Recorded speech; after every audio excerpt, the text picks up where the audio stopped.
Doctor Cuba, quiero comenzar con usted hablando sobre lo que ofreció el presidente de la República, Martín Vizcarra, el pasado 25 de mayo, ¿le parece?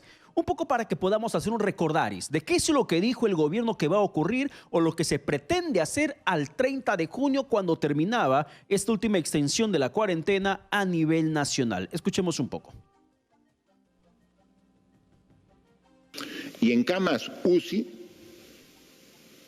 que es el cuadro o el reporte de la derecha, tenemos a la fecha 1.078 camas UCI a nivel nacional, pero ya están utilizadas 909 hasta el corte el día de ayer, lo que quiere decir que de las 1.078 camas UCI tenemos solo 169 disponibles, que es más o menos el 15%. Entonces, no podemos quedarnos en esta situación. Nosotros nos hemos puesto una meta hasta fines de junio. A fines de junio tenemos que prácticamente duplicar nuestra capacidad de respuesta. De 10.000 camas tenemos que pasar a 20.000 camas hospitalarias. Y de 1.000 camas UCI tenemos que pasar a fines de junio a 2.000 camas UCI. Con esa cantidad de camas podemos atender la demanda de la población. Esa es la proyección que ha hecho el equipo profesional del Ministerio de Salud, y si estamos preparados con esa respuesta, podemos atender la demanda de la población. Lamentablemente, doctor Cuba, esto no ha sido cumplida como así el ofrecimiento del presidente de la República, Martín Vizcarra, de duplicar la capacidad de respuestas en camas UCI y lo mismo también en camas para personas hospitalizadas fuera de cuidados intensivos. Pero, ¿esto por qué se puede dar? ¿Por qué el gobierno no alcanzó esta meta, doctor Cuba? ¿Entiende usted alguna explicación que pueda dar el beneficio de la duda al Ejecutivo? Con una organización paralela que tiene, al margen de los servidores de planta de la institución.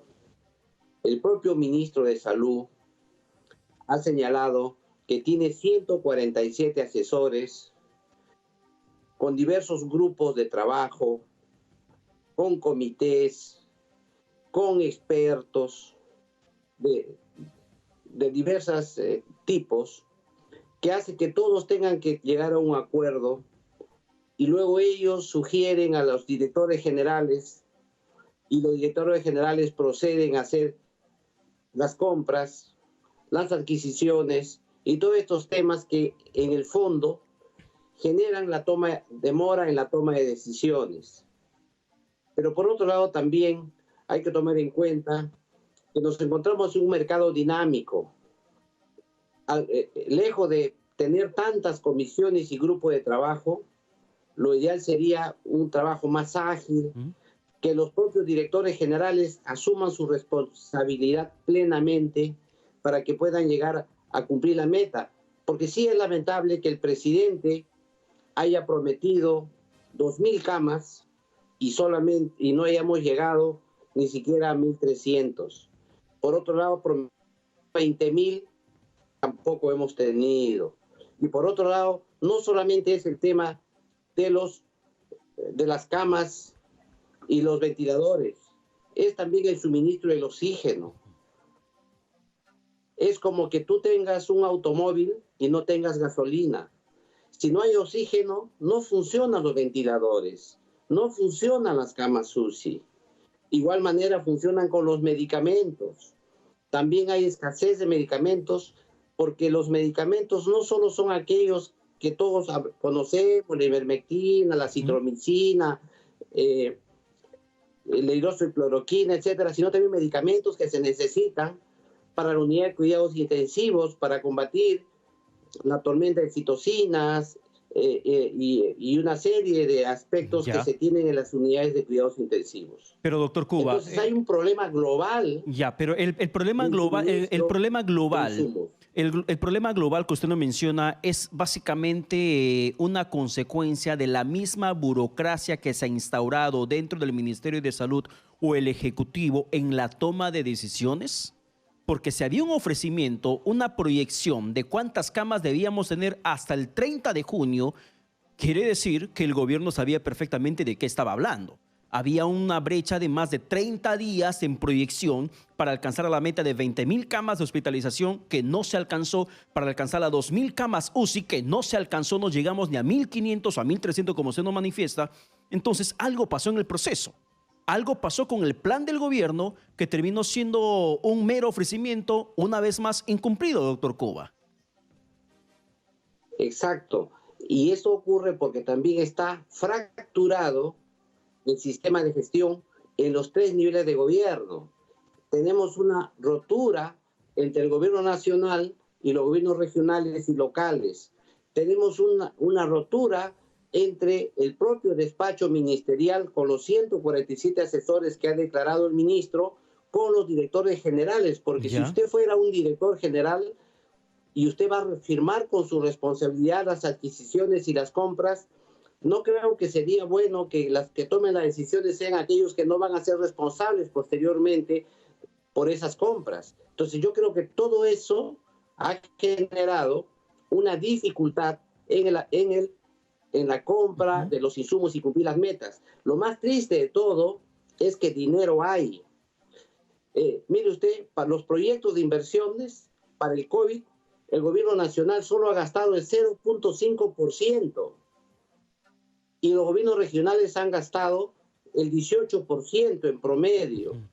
Eso significa que la capacidad de gasto para la pandemia COVID-19, que es un monto que se ha asignado de 317 millones, han tenido mayor capacidad de gasto los gobiernos regionales que el gobierno nacional. Y a pesar de que el gobierno nacional, pero a pesar, doctor Cuba, que el gobierno nacional constantemente cuestionaba la capacidad de gasto de los gobiernos regionales. Pero nos damos cuenta que ni uno ni otro terminó funcionando. Pero doctor Cuba, a ver, un poco más para ir cerrando ese tema. Respecto a la capacidad instalada que tenemos en esos tiempos, de haber cumplido el gobierno el ofrecimiento del pasado 25 de mayo, hace más de un mes, y que tenía más de 30 días para que alcance las 2.000 camas UCI que se comprometió a hacer realidad al 30 de junio, de haber cumplido esa meta, necesitaríamos de todas maneras estar peleando con las clínicas privadas para que se les pueda pagar una tarifa plana y casi como exigiéndoles o pidiéndoles a ruegos de que acepten los 55.000 soles. Aquí hay dos temas reales. Las clínicas también están saturadas. Tampoco tienen camas libres como se puede pensar. Además, hay que tomar en cuenta que las clínicas hoy día solicitan camas al sector público, porque la demanda que hay de pacientes en las clínicas ha sobrepasado la capacidad de sus propios usuarios. El tema de la tarifa es solamente un tema anecdótico que no va a resolver el tema de fondo del aumento de la capacidad de respuesta del sector. A su pregunta de si tuviéramos 2.000 camas UCI el día de hoy, es obviamente que estaríamos más holgados. Podríamos también ayudar a las clínicas privadas a resolver el problema que tienen ellos. Y no estaríamos poniendo nuestras esperanzas, pero doctor Cuba, no estaríamos poniendo nuestras esperanzas en que las clínicas privadas acepten el acuerdo. Que hay algunas que no lo van a aceptar y hay pocas que sí la están haciendo en estos momentos. Lo que pasa es que las unidades de cuidados intensivos no son muchas en el sistema privado. Van a atender pacientes COVID, pero no aquellos que requieran camas UCI con pacientes extremadamente graves, porque la capacidad de ellos para resolver este tipo de pacientes no es grande. Entonces, cuando ellos señalan que van a pagar 55.000 soles más IGB a las clínicas privadas, no es que las clínicas privadas tengan una capacidad ociosa grande y eso podría aliviar en algo. No va a aliviar, al revés. Son las clínicas privadas en estos momentos que tienen pacientes graves que requieren el alivio del sector público. Es a la inversa, pero acá estamos haciendo la del cangrejo. Doctor Cuba. Estamos haciendo la del cangrejo, amigo. Exactamente, doctor Cuba. Porque efectivamente Doctor Cuba, a lo que quiero ir rápidamente con usted, antes que se me vaya justamente ese tema y el tiempo nos vaya ganando. Estamos viendo la situación bastante crítica a nivel del sector salud pública en el país y usted nos manifiesta una realidad que no la estábamos tomando en cuenta, que la ayuda necesita el sector privado del sector público. No es a la inversa como nos están vendiendo la historia, el cuento en esos tiempos.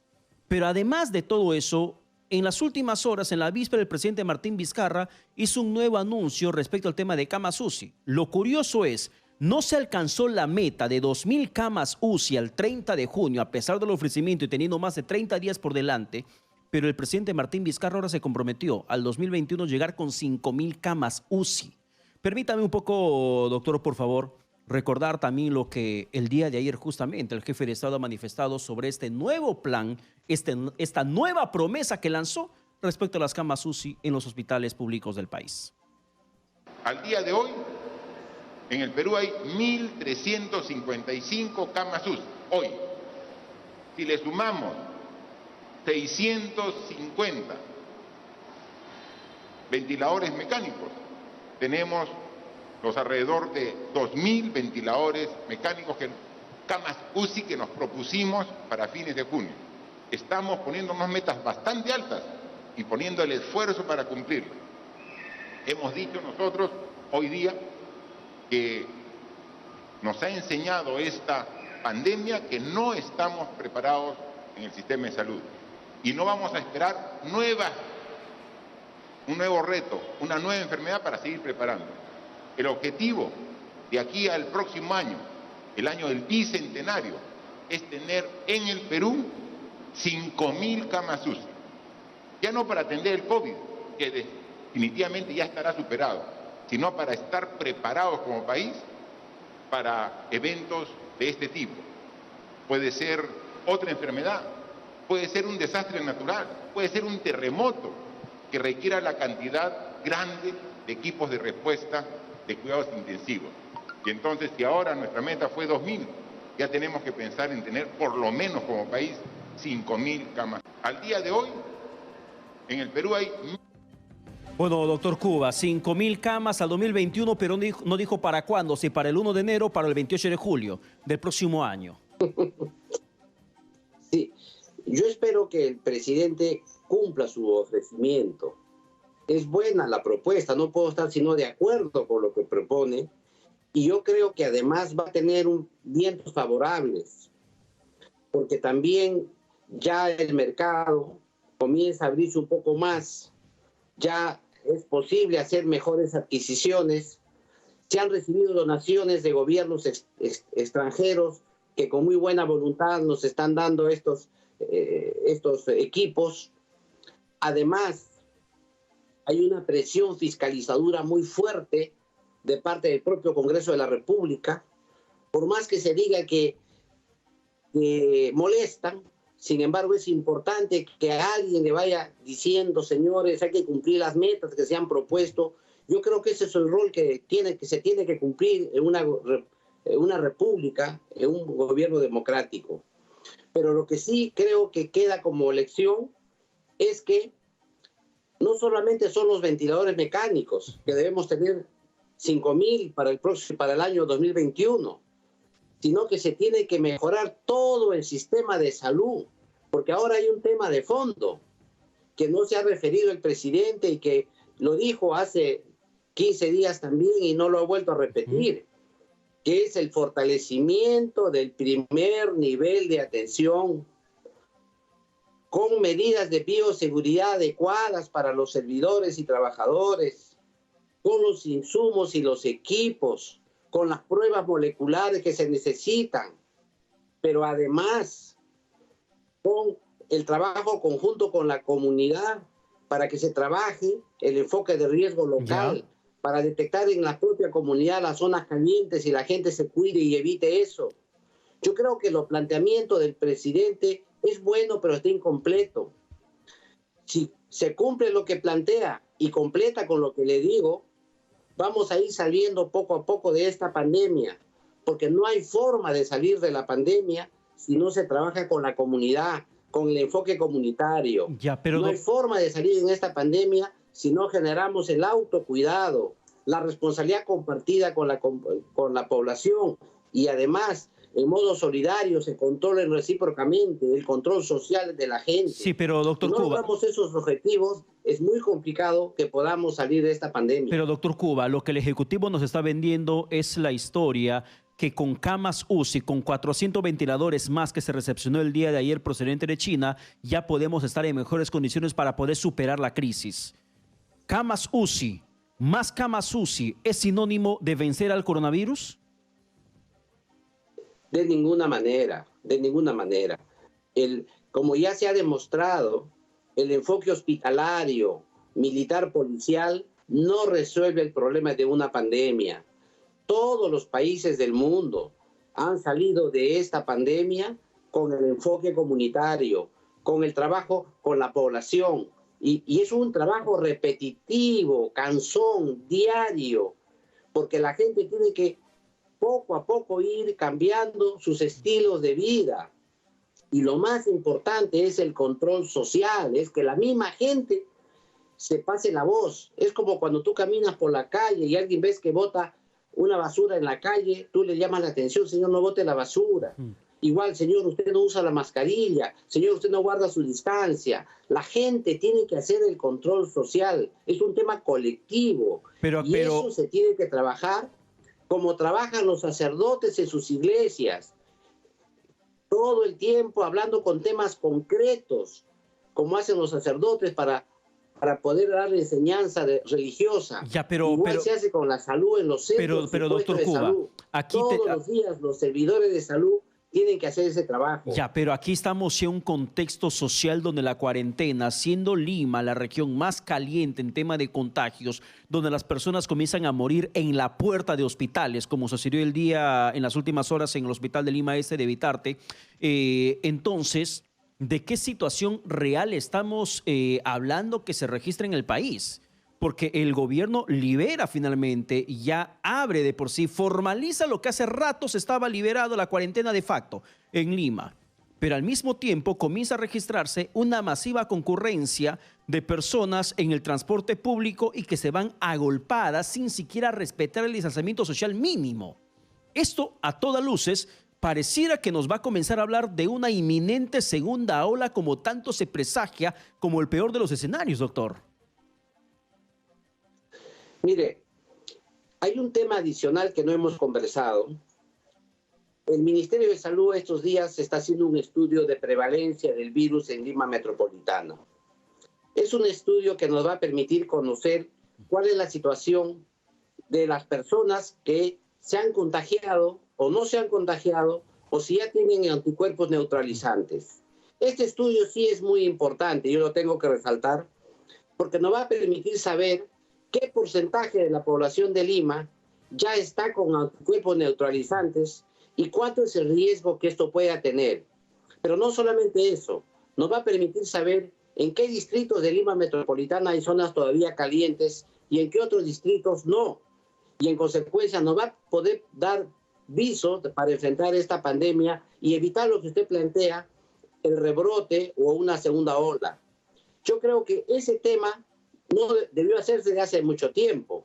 Sin embargo, ya lo está haciendo. Ojalá que obtenga buenos resultados y ponga de conocimiento público ese estudio y nos pueda dar a nosotros las posibilidades de, usando esa información, poder mejorar el enfoque comunitario, poder educar, informar y comunicar mejor a nuestra población en los establecimientos de salud del primer nivel, es decir, en los centros de salud y en las postas, y esto se va a evitar a partir de ahí. Sin embargo, hay que decirle a la gente que el hecho de que haya un desborde social, de que haya habido una desobediencia civil y ahora se haya legalizado a través de un levantamiento de esta cuarentena, no es por temas médicos, sino realmente es por la economía. Que se necesita, y en consecuencia la gente está asumiendo mayores riesgos y tiene que cuidarse. Exactamente. De lo contrario, vamos a entrar en serios problemas. Aquí es un tema de cuidar a la propia población. Doctor Heber Cuba, muchas gracias por el tiempo que nos ha compartido en Radio Exitosa.